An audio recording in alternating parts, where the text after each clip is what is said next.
your second chapter is the outlaws report. Okay, ये कहानी कुछ बच्चों की है.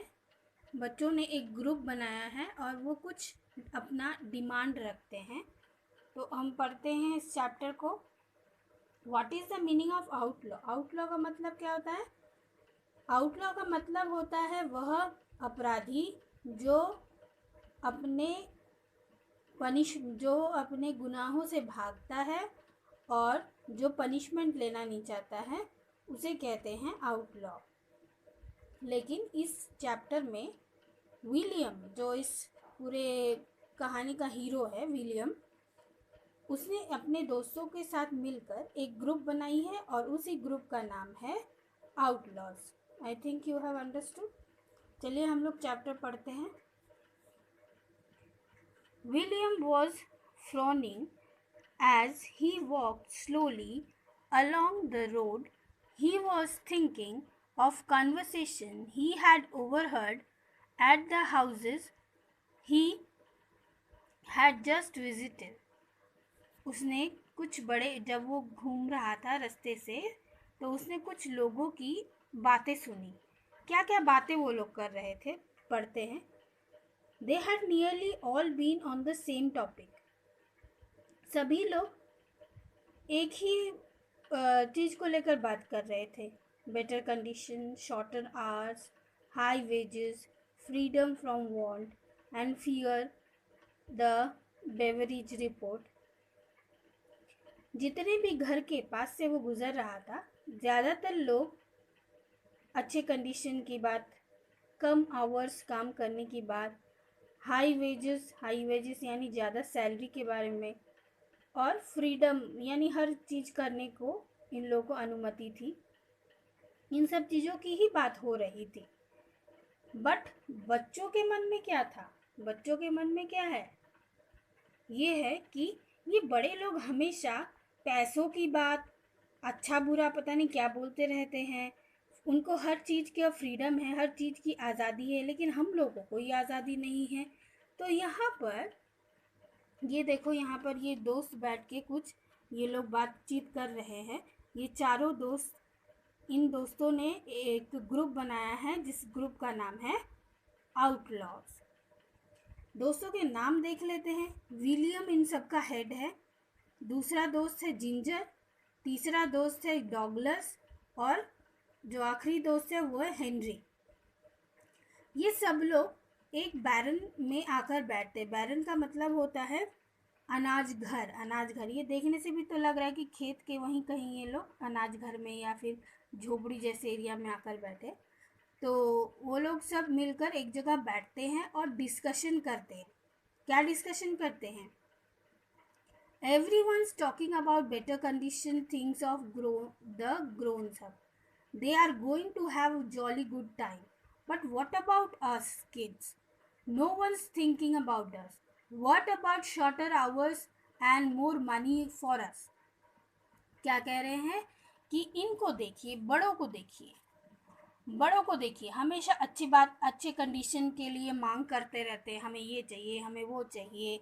हाँ, गवर्नमेंट को हमें ये देना चाहिए, गवर्नमेंट ने हमें वो नहीं दिया. इस तरह की बातें करते हैं. ये लोग हमेशा खुश रहते हैं क्योंकि इनके पास मनी है, पैसा है. लेकिन हम बच्चों का क्या है? इन लोगों ने हमारे बारे में कभी सोचा है क्या? How do grown up get it? Douglas पूछता है कि उनको ये सब कहाँ से मिलता है भाई. They have got a thing called a beverage report. Beverage report क्या है? ये इंग्लैंड के किसी राजा रानी ने ये रिपोर्ट बनाई थी जिसके अकॉर्डिंग मतलब एक जैसे हमारे यहाँ पर लिखित कॉन्स्टिट्यूशन होता है, वैसे उन लोगों के लिखित कुछ नियम है जिसके अनुसार सबको अच्छा खाना, अच्छा वेजेस, ये सब मिलता है. तो अब इन बच्चों के दिमाग में ये आ गया कि जैसा कि गवर्नमेंट ने इनको कोई रिपोर्ट बना के दिया है, अब हम लोग भी कुछ करेंगे. हम लोग भी डॉक्यूमेंट बनाएंगे. और हम लोग के डॉक्यूमेंट में क्या होगा? हमें ज़्यादा पैसे चाहिए, पॉकेट मनी बहुत सारा चाहिए. हम लोग आफ्टरनून के बाद पढ़ेंगे नहीं. हम लोग को लॉन्गर हॉलीडेज़ चाहिए. हम लोग को अच्छा खाना चाहिए.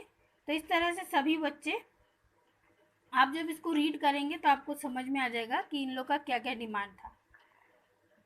The other love the idea, मतलब सबको ये आइडिया पसंद आया कि अभी हम लोग एक अपना रिपोर्ट और डॉक्यूमेंट बनाएंगे जिसमें हमारे सारी मांगे लिखी जाएंगी। तो सबको ये बहुत भा गया ये बात। अब इन लोग का आउटलॉ रिपोर्ट बनता है। ये देखिए विलियम यहाँ पर बैठकर विलियम क्या कर रहा है, अब ये रिपोर्ट को लिख रहा है। Well first of all grown ups are going to have shorter hours, working hours. पहली बात ये है, विलियम बोलता है कि देखो मैंने जहाँ तक देखा है कि जितने भी बड़े हैं इन लोगों को बहुत कम समय ही काम करना पड़ रहा है। So we will have them to, हम लोग को भी ऐसा होना चाहिए कि हम लोग बहुत कम समय पढ़ाई करें, हमारे पास लॉन्गर हॉलीडेज होना चाहिए, जिंजर बोलता है उसका दूसरा दोस्त। More holidays then school term, school जो 2 महीने की छुट्टी देती उससे ज़्यादा छुट्टी हमें चाहिए, 3 महीने की छुट्टी चाहिए, 4 महीने की छुट्टी चाहिए। We had better not ask for too much, William बोलता है नहीं नहीं ज़्यादा मत मांगो, लेकिन हॉलीडेज तो होनी चाहिए।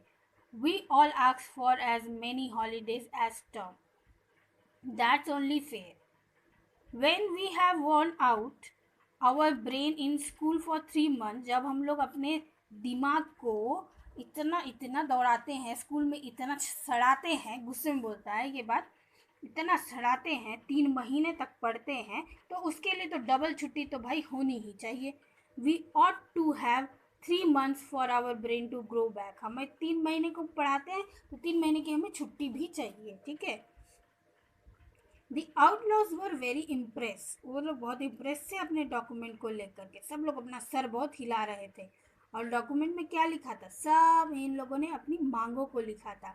देन देयर्स हाई वेजेस, अब विलियम बोलता है देखो उन लोगों को बहुत हाई वेजेस मिलते हैं और हम लोगों को पॉकेट मनी के रूप में बस कुछ पेनीज ही मिलते हैं, कुछ पैसे मिलते हैं, हमें और हमारे कंडीशन को और अच्छा बनाना हो।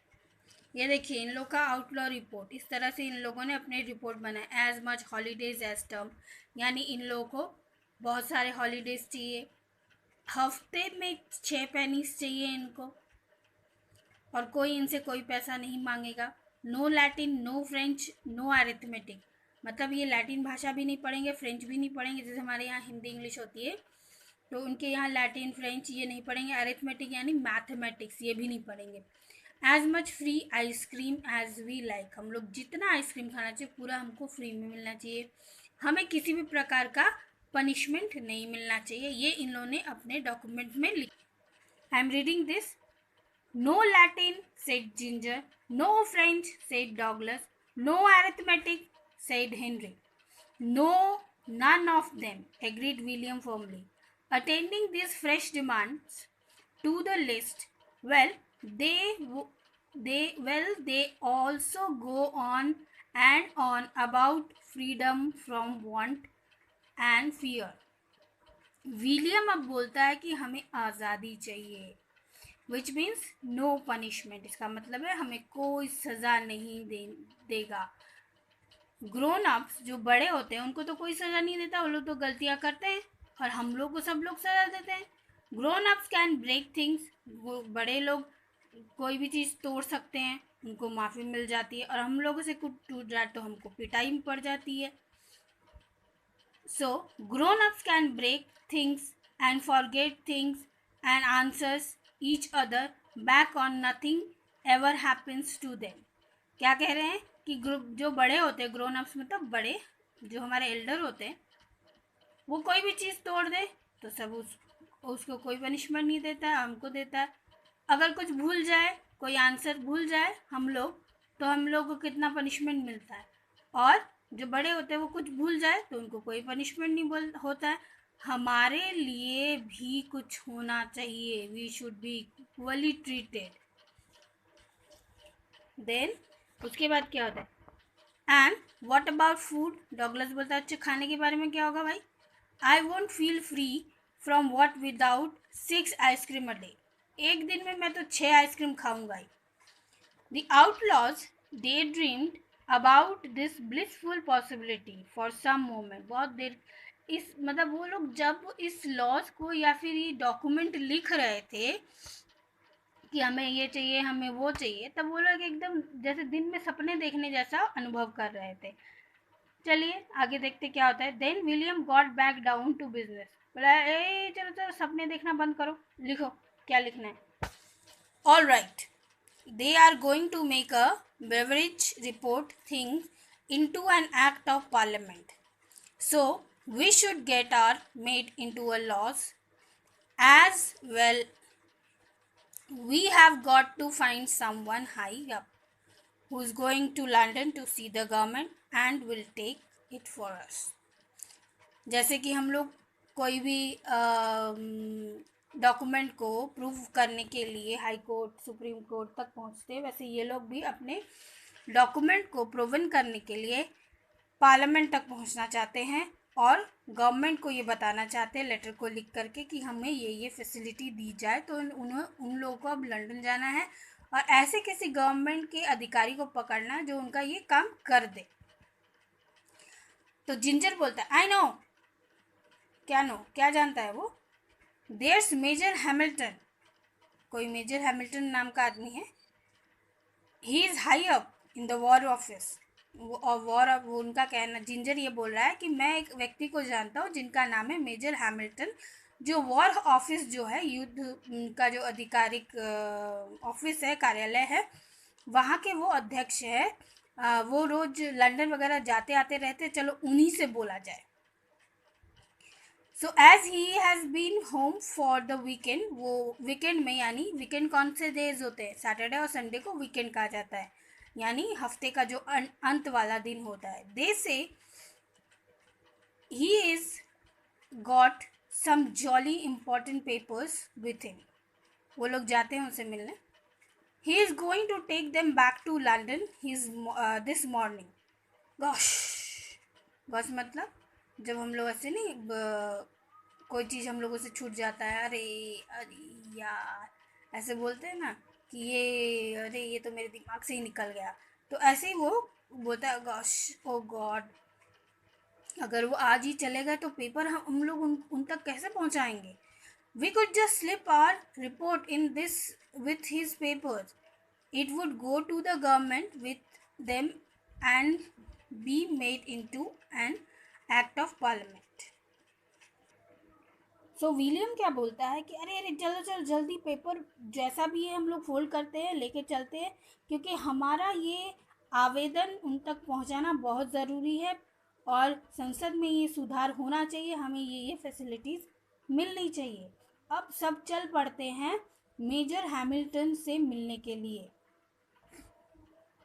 सो द 4 आउटलॉज, मतलब वो 4 बच्चे हैमिल्टन के घर की तरफ जाते हैं और घर के सामने एक लाल रंग की लोडेड लगेज वाली कार होती है. ये देखिए इनका कार जिसमें सामान भरा हुआ है. तो उस कार को देखते हैं तो वो समझ जाते हैं अरे ये अभी तक गए नहीं है, ये यहीं पर है, चलो इनसे बात किया जाए. A man in military uniform horrid down the car. वो लोग बाहर से ये देखते हैं कि कोई व्यक्ति जिन्होंने मिलिट्री का यूनिफॉर्म पहना वो दौड़ कर आ रहे हैं अपनी गाड़ी की तरफ और अपने बैग को फेंका सामने की तरफ. अब वो जा रहे हैं ऑफिस को. William crept up to the car and got in. William क्या करता है, गाड़ी में चढ़ जाता है. देखो यहाँ पर हिम्मत देखो इसकी, पुलिस वाले की गाड़ी में चढ़ गया, नहीं सॉरी आर्मी वाले की गाड़ी में चढ़ गया. ही हाइड अंडर लार्ज रंग ऑफ बैक सीट, पीछे की तरफ एकदम छिप गया. एंड और पेपर ढूंढने लगा कि भाई मेरा पेपर कहाँ है. Almost immediately Major Hamilton came back, left into driving seat. जैसे ही ड्राइविंग सीट पर ये बैठते हैं और वैसे ही वो तो अपना पेज ढूंढ रहा है, भाई पेज कहाँ है, पेज कहाँ है. तो जैसे उन्होंने कार स्टार्ट किया, it drove off and the 3 remaining outlaws stood staring after it, their face frozen and horror. ये तो इस गाड़ी में बैठ के चला गया और ये बाकी जो थे ये तीनों यहीं पर डरे डरे खड़े रहे. William was only slightly worried, थोड़ा सा वो भी चिंतित था. विलियम थोड़ा सा वो भी डरा हुआ था. Very quietly he continued to search a briefcase seem the most likely place. लेकिन इसने चोरी छुपे क्या किया, यहीं पर बैठे बैठे इनका ब्रीफ केस ढूंढ डाला. और अब उस ब्रीफ केस में ये इम्पोर्टेंट पेज उसको रखना था. Yes, it was full of papers that look important. जैसे उसको ब्रीफ केस जानते हो ना, छोटी सी अटैची जैसी होती है, जैसे इनकी अटैची इसको कार में मिलती है, वो तभी समझ आता है अरे ये इम्पोर्टेंट है, चलो यहीं पर अब मैं अपना रिपोर्ट का जो है पेज डालूंगा. He took the measures paper out carelessly and stuff into his school bag. इस गधे ने क्या किया देखो, अपने बैग में इनका ब्रीफ केस में जितना भी कागज था अपने बैग में डाल दिया. ही वुड केप्ट, और वो भी केयरलेसली, बिल्कुल लापरवाही से. He would keep them till he could put them back in the briefcase. He placed the outlaw's report at the bottom of the case. अब उसी में उसने क्या किया, अपने सारे जो उसने आउटलॉ वाले पेपर बनाए थे वो डाल दिए. अब धीरे धीरे कार आगे की तरफ जाती है और उसमें विलियम भी बैठा है और जो मिलिट्री के अध्यक्ष है वो भी बैठे हुए हैं. अब आगे चलकर कुछ देर पर वो एक होटल की तरफ रुकते हैं. होटल के पास में वो अपनी गाड़ी रोकते हैं. विलियम भी क्या करता है, धीरे से उस ब्रीफ केस को बंद करता है और धीरे से कार से उतर जाता है और रोड की तरफ जाता है.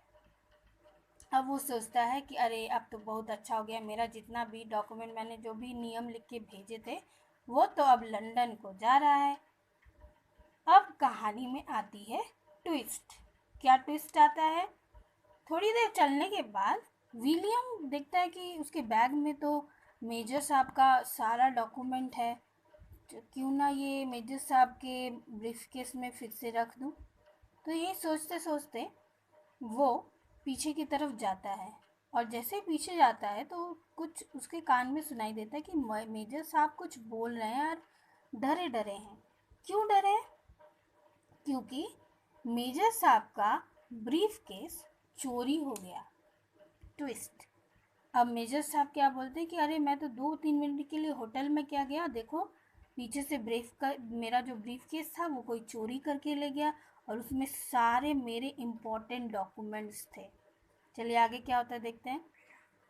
ये सारा शोरगुल सुनने के बाद विलियम क्या करता है, मेजर साहब के पीछे जाता है और जाकर पूछता है कि क्या हुआ सर. तो मेजर साहब बोलते हैं कि अरे मेरा ब्रीफ केस. तो बोलते हैं हाँ मैं जानता हूँ. तो बोले अरे नहीं जानते हो भाई, तुम बच्चे हो. तो विलियम ने कहा कि सर उसका जितना पेपर था ना वो मेरे बैग में है. वो बैग में है, कहाँ है, निकालो, वो तो बहुत इम्पोर्टेंट डॉक्यूमेंट्स है.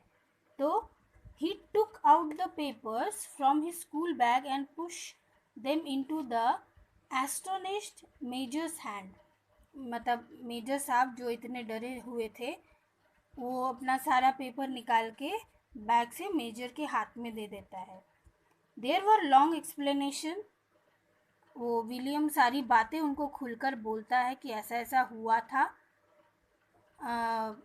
मैं अपना एक लेटर भेजना चाहता था जिस वजह से मैंने ऐसा किया.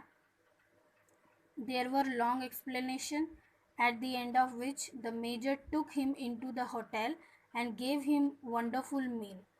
तो मेजर खुश होकर उस बच्चे को होटल में ले जाता है और बहुत अच्छा खाना खिलाता है. No, I didn't get it to London, explained William to the laws a while later. अब उसके बाद विलियम उनको सारी बातें बताता है.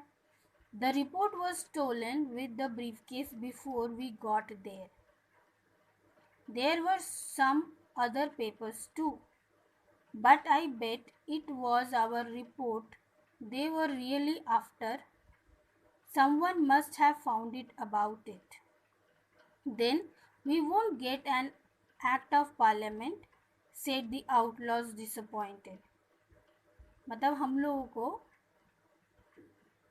को मौका नहीं मिला अपना डॉक्यूमेंट प्रूव करने के लिए. Well, perhaps not an act of parliament exactly, admitted William, but this Major Hamilton says he will do the best he can for us. लेकिन मेजर साहब ने हमें कहा कि वो जितना कर सकते हैं अपनी हमारे इच्छाओं की पूर्ति करेंगे. He will take us to a pantomime. What is pantomime? A play for children in which traditional stories are performed with jokes and music. Pantomime Christmas में जैसे बहुत जगह स्टेज वगैरह बनती है, नाटक दिखाया जाता है, तो वैसे एक जगह पर उन लोगों को ले जाया गया. बच्चे खूब हंसे, मजाक किए, चीयर जैसे कॉमेडी शो वगैरह होता है ना, वैसे ही. तो देखकर सब खुश हुए, लेकिन करने ये लोग कुछ जा रहे थे, हो कुछ और गया. आप लोगों ने ये स्टोरी समझ में आया होगा आप लोगों को कि ये लोग कुछ करने गए थे अपना एक डॉक्यूमेंट जिसमें इन लोगों ने सारी अपनी डिमांड्स लिखी थी, इच्छाएं लिखी थी, सरकार तक पहुंचाना चाहते थे. लेकिन यहाँ पर घटना कुछ और ही ट्विस्ट ले लेती है. वॉर ऑफिस के जो मेजर होते हैं उनकी गाड़ी में वे रखने जाते हैं, तो वहाँ से इनका ब्रीफ केस चोरी हो जाता है. तो वो ब्रीफ केस और वो सारे पेपर्स किसी और के हाथों लग जाता है, और जो इम्पोर्टेंट पेपर होता है वो फिर से विलियम क्या करता है, क्योंकि अच्छा लड़का है वो मेजर साहब को वापस कर देता है, और अच्छी दोस्ती हो जाती है मेजर साहब के साथ इनकी. तो रिचमल क्रॉम्पटन इसके लेखक हैं. आप सभी लोग इसको अच्छे से ध्यान से पढ़िए चैप्टर को, और इस मीनिंग को 2-3 बार सुन लीजिए. फिर मैं कल आप लोगों को इसके हार्ड वर्ड्स मीनिंग और क्वेश्चन आंसर लिख कर दे दूँगी. इसको कंप्लीट होने के बाद फिर हम लोग एक और चैप्टर पढ़ के आगे बढ़ेंगे. Thank you all the students.